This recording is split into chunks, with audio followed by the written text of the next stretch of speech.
How have we built the capacity for the organizations to continue doing this kind of work on their own? I think that's a critical piece and where a lot of our focus needs to be. If there isn't a huge resource to exist, does that mean the need goes away? Absolutely not.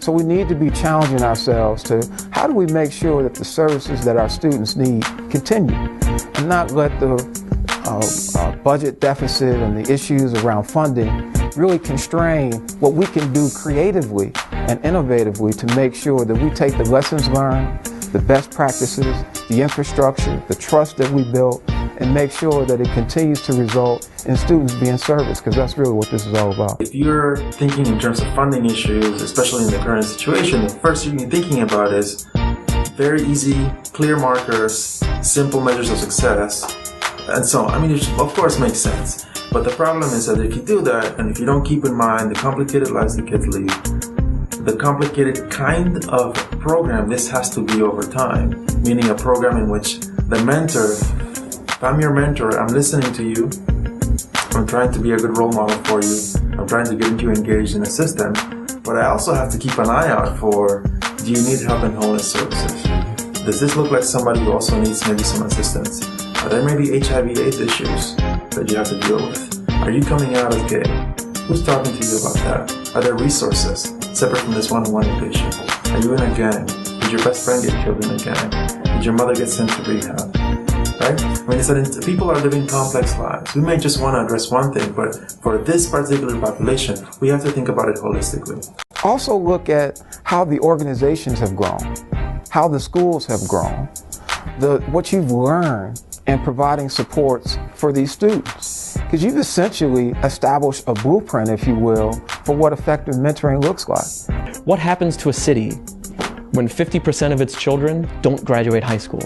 What happens to that city? How does that city exist into the future? That every student we can save from this path toward the corner or the grave or jail into the path of productive citizen, $1 spent today saves $1,000 5 years from now. My name is Maria Silva, and I'm here to just give you a little story. Sorry, pull the mic. Thank you very much. I'm sorry, I'm a little bit nervous. That's okay, just take your time. I'm a mother of a kid out of Kelly High School, and through the last 3 years, my son was having issues with the academic, plus getting involved with bad relationship with gang members and having a lot of issues. And sad to say, he spent 3 years and only had 3 credits in high school. So I was ready to give up, ready to throw the towel and say, you know what, I give up. Unfortunately, I got a call from a mentoring program called MAP, and I said my prayers have been answered. They show me hope, and my son has made a tremendous change in his life. He's has changed totally. I don't have enough words to say thank you to the program. This is my son's mentor, Lauren, and I can, I'm here just to show the support and to keep the program going. Giving voice to the impact on an individual that allocation of resources had, and the individual was your son. So if we've had any part in that process, we are grateful for your coming today and sharing with us your individual experience. There is some ongoing financial challenges, so please have others continue to inform the board so that they know of the value of those kinds of programs going forward.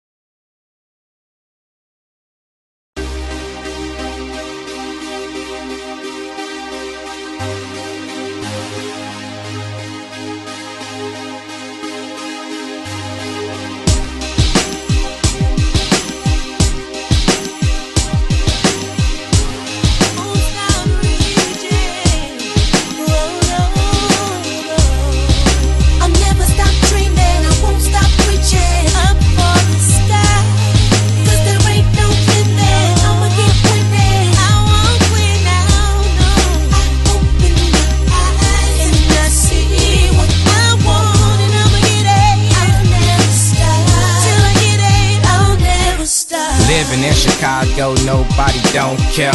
I wish I was a tip, just fall disappear. Scarred up on my body from the past year, watching my city go down, so tragic. This a bloody shame, no people never change. They let my guy shot down, man, without his brain. That's why with them gangs, I never claim, never bang. Dead or jail, it's the same. My friends did them classes just to flick them ashes. I'm in the back class learning all the mathematics. That's why when I get it, don't call me Hitman. At my door, I'm feeling like Tony. I want the world and everything in it. They said I couldn't have it, so I had to go steal it. My fam is dependent all on me. I'm so blessed, thanks G.O.D. I'll never stop dreaming, I won't stop preaching. I'm for the sky, 'cause there ain't no limit. I'ma keep winning, I won't quit now, no.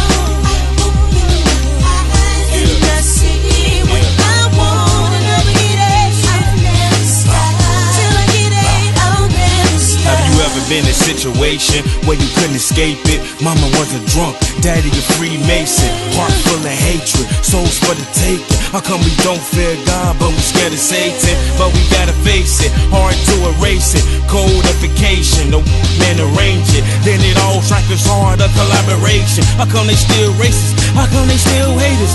It's a shame black folks still hate each other. That's why the workman wrote the Willie Lynch letter. That's why I'm out here trying to get it in the worst weather. That's why the kids gang bang, we don't know no better. See, look, man, I'm trying to live a dream, but dreams turn into needs, and needs turn into fiends, and fiends turn into schemes. But every man bleeds. Little girls selling their bodies cause they had no self-esteem. I'm 18 now, and I'm kicked out of high school. My mind is so abused, the choices that I choose, you snooze, you lose.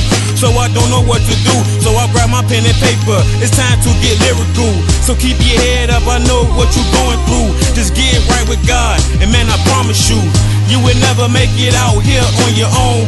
Thou who live without sin, so catch the first stone.